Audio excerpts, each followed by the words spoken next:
Evangelho de João, capítulo 6. Nós vamos ler a partir do versículo 5. Nós vamos aprender uma coisa muito importante hoje. Que o Senhor, Ele trabalha nas nossas vidas com muito ou com pouco também. Depende da nossa fé nele. Vamos lá. Evangelho de João, capítulo 6. Procura aí o versículo 5.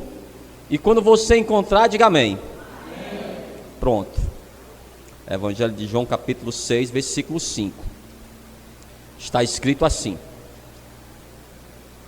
Então Jesus, levantando os olhos e vendo que uma grande multidão vinha ter com ele, disse a Filipe: Onde compraremos pão para estes comerem?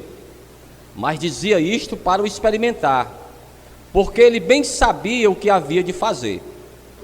Filipe respondeu-lhe: 200 denários de pão não lhes bastarão, para que cada um deles tome um pouco. E um dos discípulos, André, irmão de Simão, Pedro, disse-lhe: Está aqui um rapaz, olha aí, está aqui um rapaz que tem 5 pães de cevada e 2 peixinhos, mas que é isto para tantos? Amém? É isso mesmo que você está lendo? É isso mesmo? Você crê nessa palavra? Então coloca a tua Bíblia aí sobre o teu assento, aberta, tá bom? Feche os teus olhos agora. Nós vamos fazer mais uma oração. Nós vamos abrir o nosso coração para o Senhor, para que Ele fale conosco nessa noite. Senhor, meu Deus e meu Pai, Deus amado e bendito, Deus criador dos céus e da terra, Deus de Abraão, de Isaac e de Jacó, a tua palavra, meu Deus, foi lida. Ela vai ser ministrada agora à tua igreja. Vai de encontro a cada vida que está aqui. Tira todo impedimento, toda barreira, e fala, meu Pai, poderosamente nessa noite, no nome de Jesus. E que assim seja, graças a Deus. Vamos aplaudir bem forte. Eu quero que você aplauda forte ao Senhor. Amém. Toma o teu assento. Para alimentar aquela multidão, e nós vamos ver quantas pessoas basicamente tinha naquela multidão, era necessário, na tua Bíblia tem 200 dinheiros, não é isso? A tua Bíblia, a tradução é Revista e Corrigida. Aí, Lécia, o que é que está dizendo aí? 200 reais? Não, não era reais ainda não. Tem não. 200 denários. Em algumas Bíblias tem 200 dinheiros, mas na tradução Revista Atualizada, ela já traz 200 denários. Denário, amados, era uma moeda romana de prata. E um denário, olhe para mim aqui, um denário valia o pagamento de um dia de trabalho. Quanto, amados? Uma pessoa, um diarista, ou uma pessoa mesmo que trabalha pela CLT, quanto basicamente uma pessoa ganha por dia?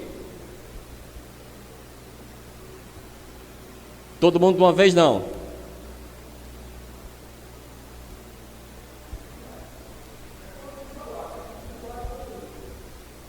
R$ 1.500, agora 1.500 dividido por 30.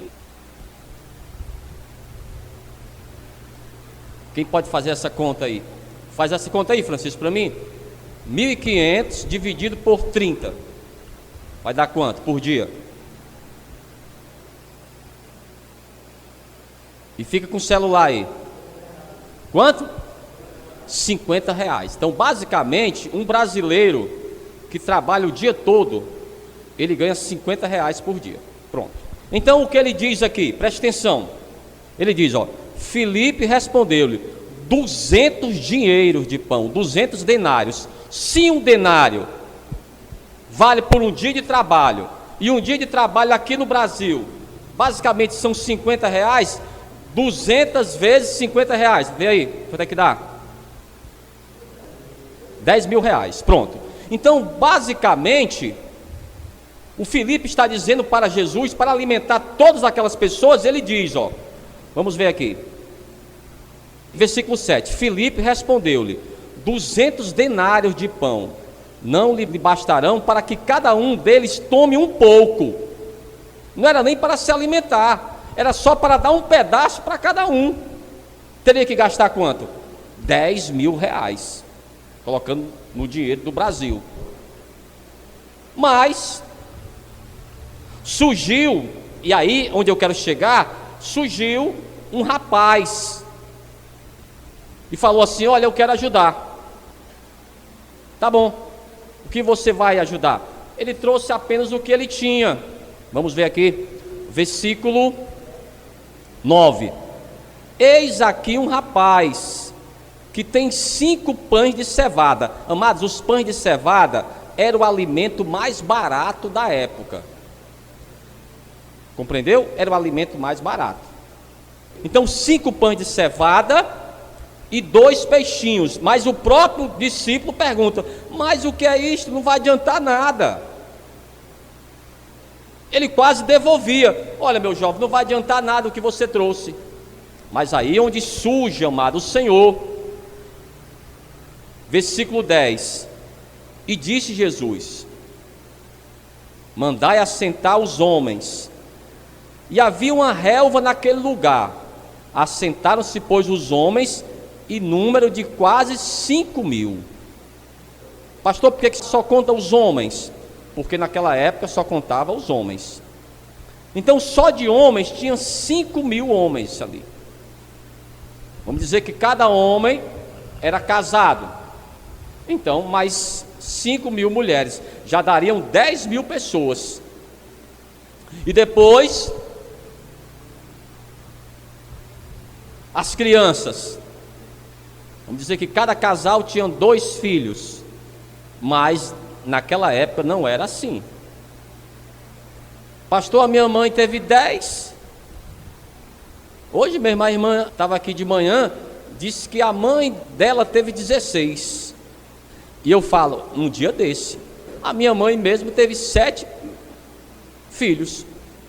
Rapaz, eram 8 mesmo. Aí a minha irmã que morreu, eu nem conheci.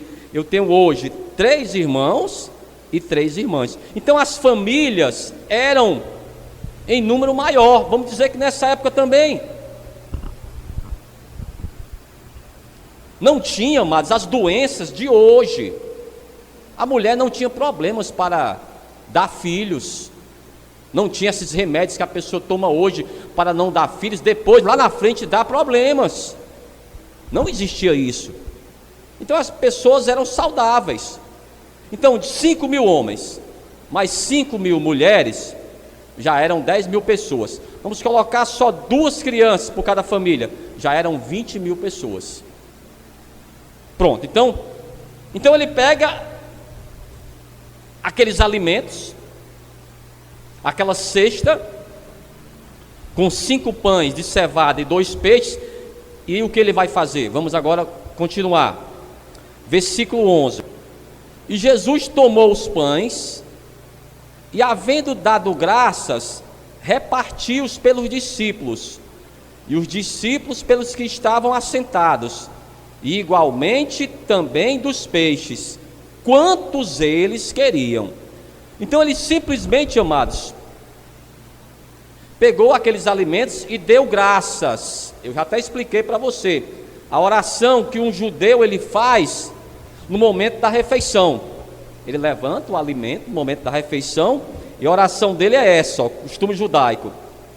Aquele que preside uma refeição toma o alimento e diz: bendito sejas tu, Senhor, nosso Deus, Rei do universo, que produzes o pão da terra. E os demais respondem: amém. Pronto, então ele fez essa oração, levantou para o alto, deu graças, e aí ele pediu aos discípulos: pronto, podem dar para todos. E todos comeram, que sobejaram, e recolheram cestos cheios ainda de sobras. O que nós aprendemos? Aprendemos, amados, que Deus ele pode fazer o milagre com pouco ou com muito. Aquele jovem, talvez era um adolescente, ele foi usado pelo Senhor porque usou a sua fé, enquanto muitos estavam sem saber o que fazer. Ele falou: olha, eu quero ajudar, eu quero dar o que eu tenho. Então ele deu o que ele tinha, e o Senhor conseguiu multiplicar. Então na minha vida e na tua vida é da mesma forma. Deus, Ele pode trabalhar com pouco, ou Ele pode trabalhar com muito. Às vezes, amados, nós queremos fazer algo para Deus grande. Não, pastor, olha, quando eu tiver nessa condição aqui, eu vou fazer algo. Amados, não é assim que funciona a nossa fé. Nós temos que fazer com o que nós temos.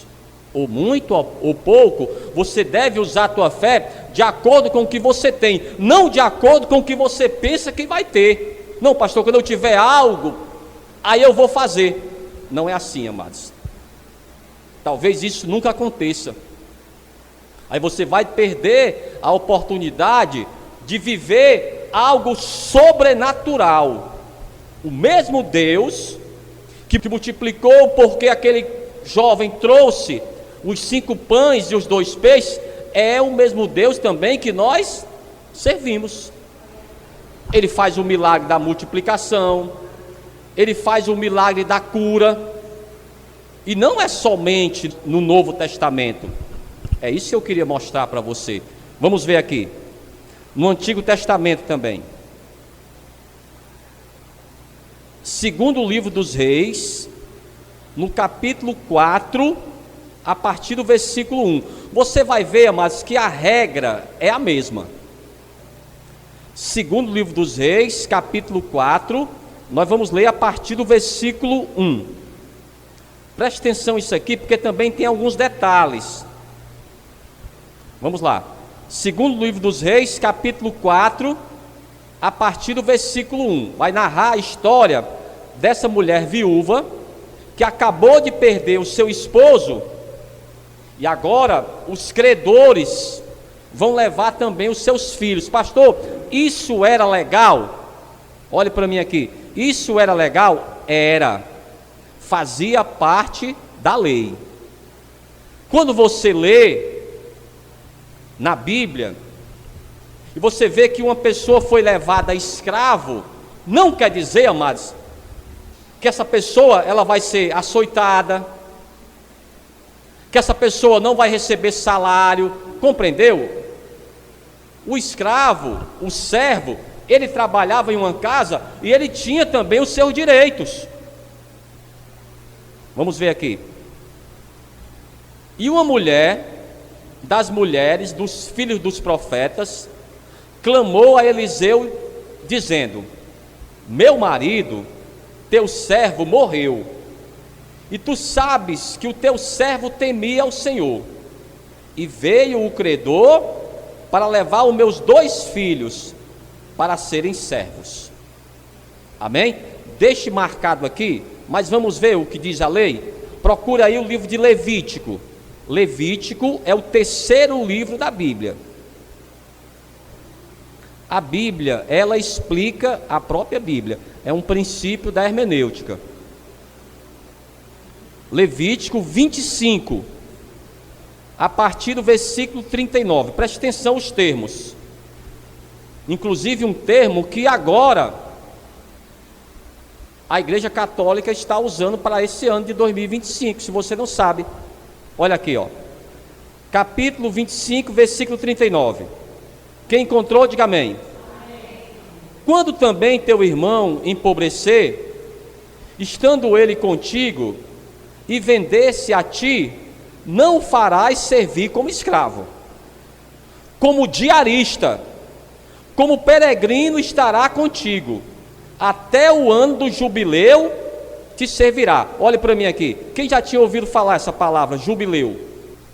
O jubileu em Israel fazia parte de uma lei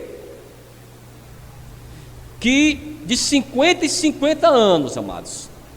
Naquele ano em especial, os servos, os escravos judeus, entenda bem isso, eram libertos e todas as dívidas eram quitadas. Pronto, era o ano do jubileu em Israel. A Igreja Católica, ela também tem o seu ano do jubileu, inclusive começou no dia do Natal, amados. Começou no dia 24. Começou com a abertura da Porta Santa da Basílica de São Pedro, pelo Papa Francisco, na noite de Natal. Começou no dia 24 e vai até o dia 6 de janeiro de 26. Pronto. Na Igreja Católica é celebrada o jubileu de 25 anos, compreendeu? Em Israel são 50 anos, o ano do jubileu, e na Igreja Católica o ano do jubileu são de 25 anos. Agora vamos voltar para o livro de 2 Reis. Pronto, então, aqueles homens legalmente, eles tinham ao seu favor a própria lei em Israel. Então aqueles dois jovens iriam trabalhar até que aquela dívida fosse paga. O seu salário seria descontado em folha, até que aquela dívida fosse paga. Vamos continuar. Segundo livro dos Reis, capítulo 4, versículo 2. Quem encontrou aí? E Eliseu lhe disse: que te hei de fazer? Dize-me o que é que tens em casa.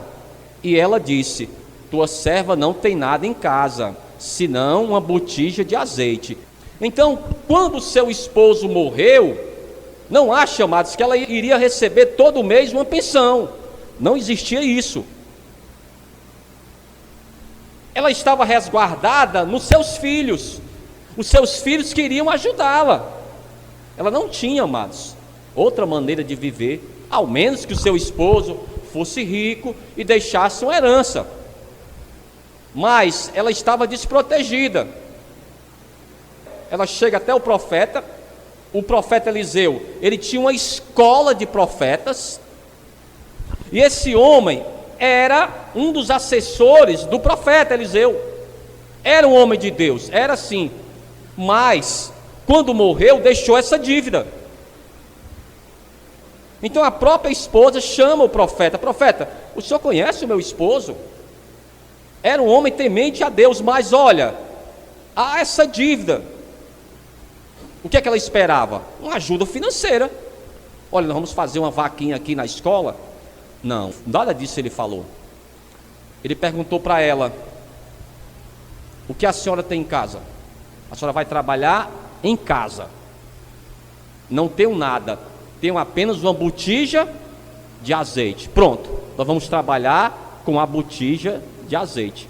Aquele jovem tinha 5 pães de cevada e 2 peixes. Essa mulher tinha o quê?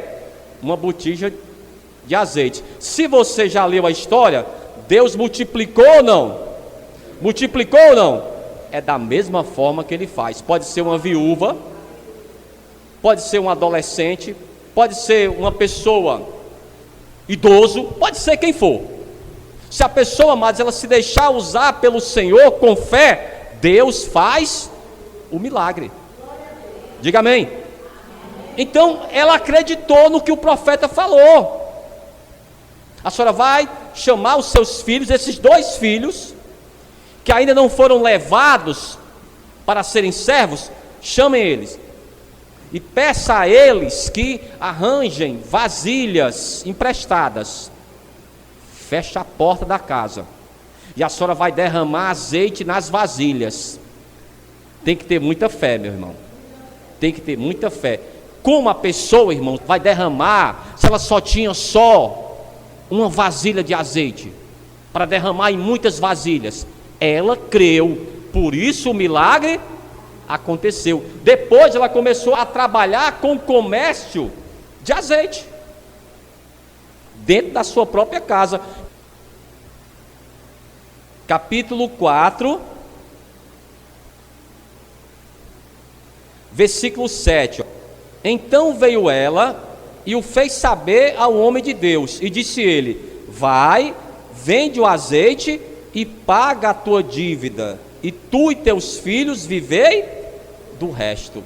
Ela tinha uma dívida, amados, com os credores, e uma dívida com o Senhor. É como cada um de nós temos uma dívida, amados, com o Senhor. Muitas vezes, amados, as pessoas elas são fiéis ao homem, Mas eu pergunto para você, irmãos, olhe para mim aqui. No final, quem foi que ajudou aquela mulher? Não foi Deus? Então, olha, vai e paga a tua dívida. Acredito, amados, que ele estava falando também de uma forma espiritual. Aquela mulher de alguma forma compreendia, porque o seu esposo era um dos servos de Eliseu, fazia parte da escola de profetas de Eliseu. Vai e paga a tua dívida. Então, ela fez como o profeta mandou que ela fizesse. Por isso que o milagre aconteceu. Pastor, e o que é que nós tiramos de tudo isso? O que é que nós vamos aprender nessa noite? Aprender, amados, que o milagre na minha vida, na tua vida, não depende de muito ou de pouco. Às vezes nós queremos fazer coisas grandes demais, mas, amados, as coisas mais simples também para Deus têm um grande valor quando nós usamos a nossa fé. Por quê, pastor? Porque cada um de nós, amados, temos que viver algo sobrenatural na nossa vida. É o que vai nutrir a nossa fé. Quando você ouve um testemunho na casa do Senhor sobre uma cura, sobre uma porta aberta financeira, sobre algo, eu pergunto para você, edifica você? Eu sei que você está entendendo isso. Edifica sim, mas o que vai edificar você muito mais é se esse milagre aconteceu em você mesmo. É isso que vai estar trazendo edificação ainda maior para você.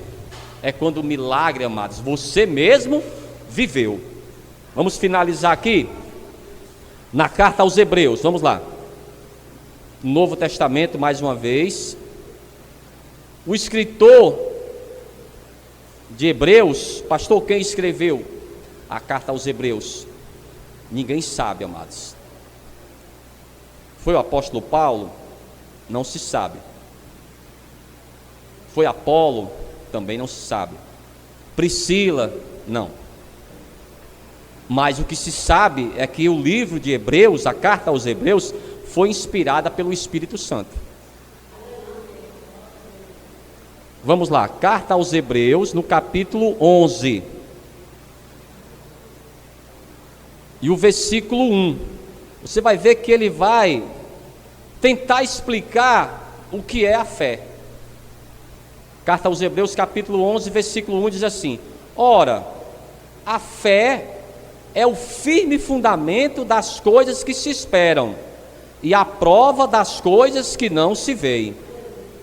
Você compreendeu? Ele tentou explicar uma coisa que é inexplicável. Olha, é a certeza daquilo que você não vê. Então fé é isso, fé é fé. Eu não posso, amados, conseguir explicar um milagre na minha vida. O que eu posso, amados, é mostrar para as pessoas. Lembra daquele homem que foi curado, que era cego? Qual era a sua pregação? Eu era cego e agora eu vejo. Como aconteceu isso aí? Eles queriam saber como aconteceu. O senhor era cego mesmo? Era. E mais, meu amigo, eu era cego de nascença. E como foi que aconteceu? Ah, meu amigo, eu não sei. Um homem chamado Jesus veio até mim e me curou. Eu era cego e agora eu vejo. Então a fé é exatamente isso. Vamos ver aqui o versículo 6. Ele diz, ora, sem fé é impossível agradar-lhe, porque é necessário que aquele que se aproxima de Deus creia que Ele existe e que é galardoador dos que o buscam. O mais interessante, amados, é que o relato da criação do universo, o relato da criação do planeta Terra, dos seres humanos, você só vai ler ele na própria Bíblia. Nenhum outro lugar, amados, você vai ler que foi Deus que criou o universo. Você vai ler o quê? Nos livros de ciência, a teoria do Charles Darwin, a teoria da evolução das espécies, que nós evoluímos do macaco, o Big Bang também. Isso você vai ler nos livros. O único lugar, amados, em que fala abertamente que Deus criou o universo e não tenta explicar. Deus criou e acabou a história. A Bíblia, amados, ela não tenta explicar para você, mesmo porque nós não vamos compreender. O universo, há bilhões, trilhões de planetas. O apóstolo Paulo diz que seria bobagem, loucura, tolice alguém olhar para a natureza e não reconhecer Deus. As espécies de animais, as espécies de plantas, irmãos, é impressionante. Os sapinhos, tem a rã, tem a perereca, tem o sapo cururu, a gia. Eu estou falando só de sapo. E as espécies de animais, amados, o homem, nem que fosse o Einstein, ele não conseguiria criar um só sapinho, aquele pequenininho assim, ó. Somente Deus, o Criador do universo. Então, o milagre para acontecer na minha vida, basta que eu creia, basta que eu seja como aquele homem, como aquele jovem. Olha, eu tenho aqui algo para ajudar. Pois vem aqui, traga aqui. E um dos discípulos falaram: mas é muito pouco, isso aqui é ridículo. Mas o Senhor multiplicou, irmãos. O poder da multiplicação está no Senhor. Agora,